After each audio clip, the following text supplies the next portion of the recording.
Sir, ఇక Iran అమెరికాల యుద్ధ ప్రభావం భారత్ పై కూడా స్పష్టంగా పడింది సార్. ఇప్పటికే అనేక రంగాలపై ఈ ప్రభావం కనిపిస్తోంది. గ్యాస్ ధరలు కూడా విపరీతంగా పెరుగుతూ ఉన్నాయి. గ్యాస్ సంక్షోభం నెలకొంది భారత్ లో.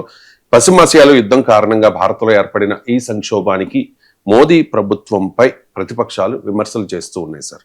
ఈ సంక్షోభానికి మోదీ ప్రభుత్వాన్ని నిందించాలా? ప్రతిపక్షాలు విమర్శలు కరెక్టేనా? అంటే ఇది మన సృష్టి కాకపోవచ్చు. ఎప్పుడు కూడా డిజాస్టర్ మేనేజ్మెంట్ లో ప్రిన్సిపల్ ఏంటంటే మనము ప్రివెంట్ చేయగలగాలి, ప్రివెంట్ చేయలేనప్పుడు మిటిగేట్ చేయగలగాలి, మిటిగేట్ చేయలేనప్పుడు ప్రిపేర్ అయ్యే ఉండాలి. సో ఇది basic principle, prevention, mitigation, preparedness అంటారు. సో ఈ మూడు పనులు చేయాలి. ప్రివెంటింగ్, ఈ వార్ను ప్రివెంట్ చేయగలిగే సామర్థ్యం మనకుందా?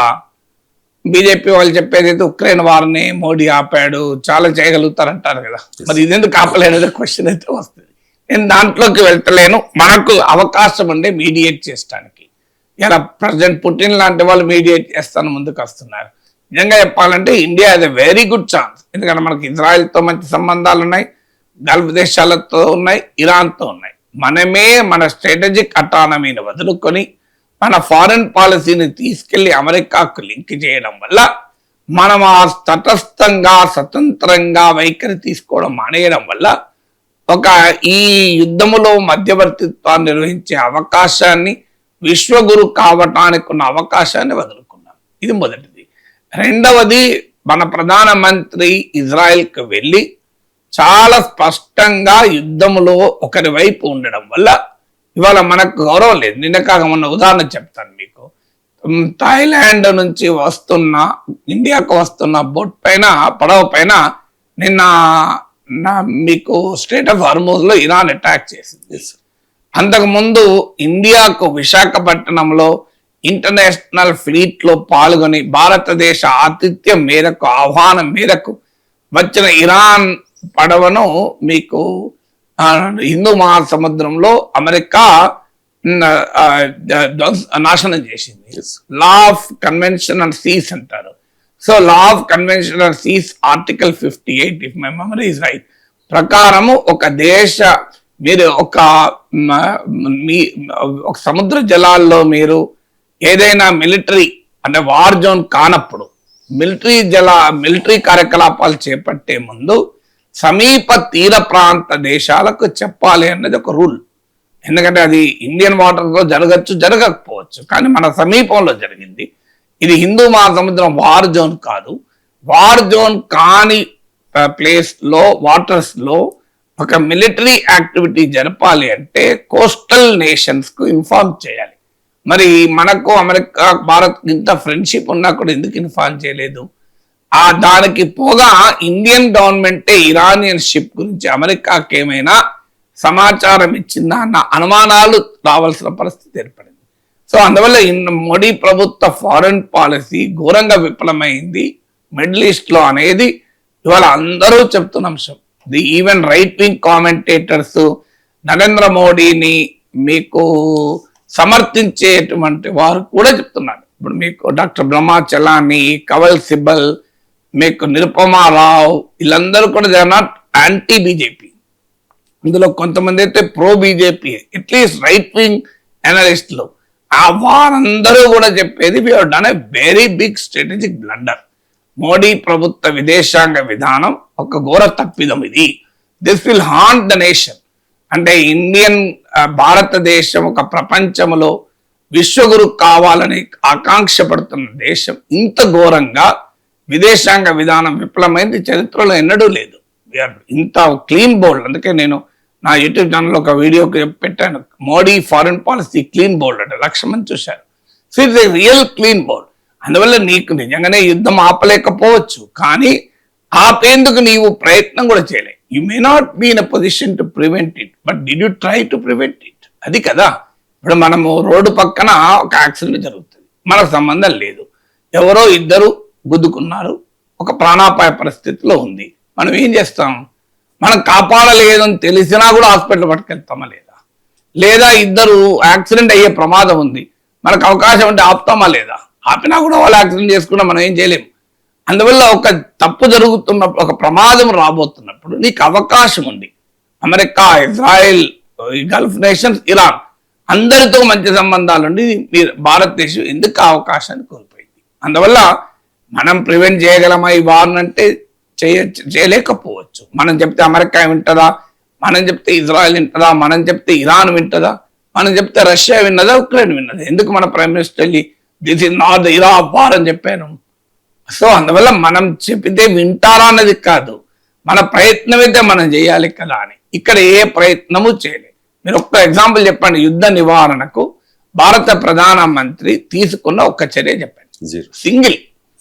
పైగా యుద్ధ సమయంలో వెళ్ళి ఇజ్రాయెల్కి వెళ్ళొచ్చారు.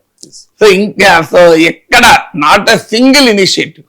ఎక్కడో దూరంగా ఉన్న ఉక్రెయిన్ లోనేమో వారాపడానికి వెళ్తారట, మోడీ ఆపించారట. వారు బీజేపీ ఎన్నికల ప్రచారంలో చేసుకున్నది.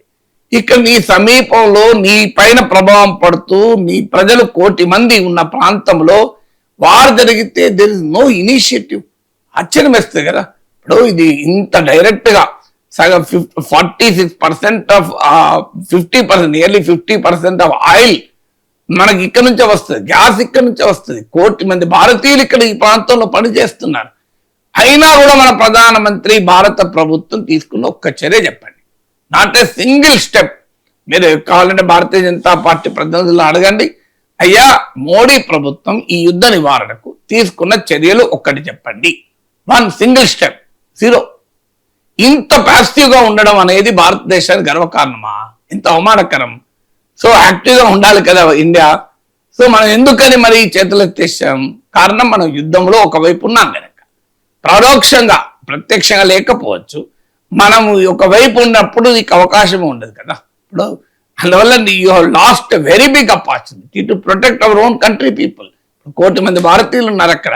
మన వాళ్ళు వేలాది మంది ఇరుక్కున్నారు గల్ఫ్ లో. మీకు అనే విమానాలు లేక మన ప్రజలు ఇబ్బందుల్లో పడుతున్నారు. సో అక్కడ నుంచి ఫారిన్ రెమిటెన్సెస్ ఆగిపోయాయి, ఇక్కడ ధరలు పెరుగుతున్నాయి. అక్కడ యుద్ధం జరిగితే ఇక్కడ హాస్టల్లో టీ బంద్ అయింది, దోశ బంద్ అయింది, రాముని గుడిలో గ్యాస్ బంద్ అయింది అయోధ్యలో. సో అక్కడ యుద్ధం జరిగితే ఇక్కడ హోటల్ బంద్ అయినాయి, ఉద్యోగాలు పోయాయి. మీకు ఒక అంచనా ప్రకారం 1 కోటి మంది ఉపాధి కోల్పోతారని కూడా వార్తలు వస్తున్నాయి. ఎంత నిజమో చెప్పలేను, అది కొద్ది ఎగ్జాగరేషన్ లో ఉండొచ్చు. కానీ ఒక సీరియస్ క్రైసిస్ రాబోతోంది. దీనికి ఎవరు బాధ్యత? డెఫినెట్ గా మోడీ ప్రభుత్వాన్ని బాధ్యత అనలేము, కానీ ప్రయత్నం ఎందుకు చేయలేదు అంటున్నాను.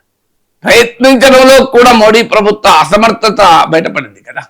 ఇక రెండవది, ఈ యుద్ధం వస్తుంది అని నీకు ఇప్పుడు తెలుసా? జూన్లోనే 12 డే వార్ జరిగింది. ఇది చాలా రోజులుగా ఎనీ మూమెంట్ వార్ జరగచ్చు అన్న వాతావరణం ఉంది. మన ప్రిపరేషన్ ఏమైనా ఉందా?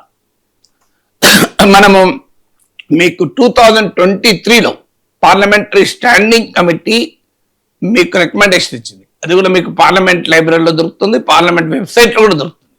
Parliamentary standing committee on petroleum and natural gas లో వారు ఇచ్చిన రికమెండేషన్ ఏంటంటే ఎల్పిజి సప్లైస్ ను మనం డైవర్సిఫై చేసుకోవాలి.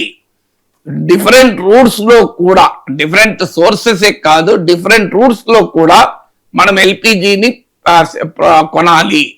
రాబోయే కాలంలో ఇది సంక్షోభం రావచ్చని ఇచ్చారు. What is the government action in last 3 years? ఇంత క్లియర్ గా parliamentary standing committee recommended. So ఈ ప్రమాదం రాబోతోంది అని హెచ్చరించింది. సో ఎల్పిజి ఇంపోర్ట్ చేసుకునే సోర్సెస్ ను పెంచుకోవాలి, రూట్స్ ను కూడా పెంచుకోవాలని. There is no effort. యుద్ధం మొదలయ్యాక ఇప్పుడు కంపెనీస్ ను పిలిచి మీరు ఉన్న ఏ సోర్స్ నుంచి అయినా కూడా ఎల్పిజిని ప్రొడక్షన్ పెంచాలి అన్నారు. ఇప్పుడు 10% పెరిగింది అంటున్నారు, కొన్ని అంచనాలు అయితే 25% వరకు పెంచారంటున్నారు, మనకు తెలియదు. కానీ ఈ పని ఏదో ఒక 15 రోజుల ముందే చేయొచ్చు కదా. ఎందుకంటే మీకు ఎలాగో వార్ రాబోతుందని తెలుసు, అందరికీ మాలాంటలకే అర్థమైంది కదా. మీకు ఎందుకు అర్థం కాలేదు? ఇంటెలిజెన్స్ ఇన్ఫర్మేషన్ ఉంటుంది.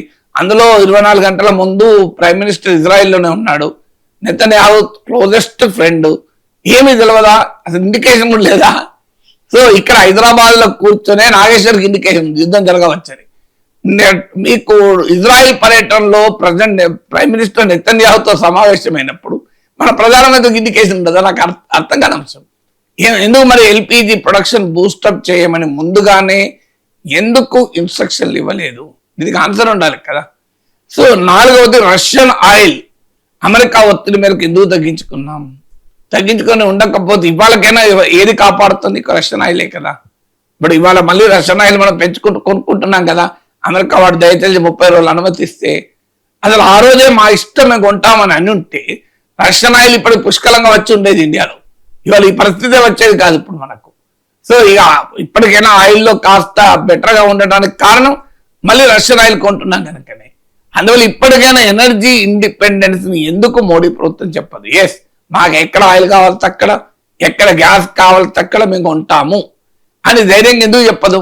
ఇరాన్ నుంచి ఆయిల్ కొన్నదంటే ఆపేశాం, వెనిజులా నుంచి ఆయిల్ కొన్నదంటే ఆపేశాం, రష్యా నుంచి ఆయిల్ తగ్గించుకున్నాం.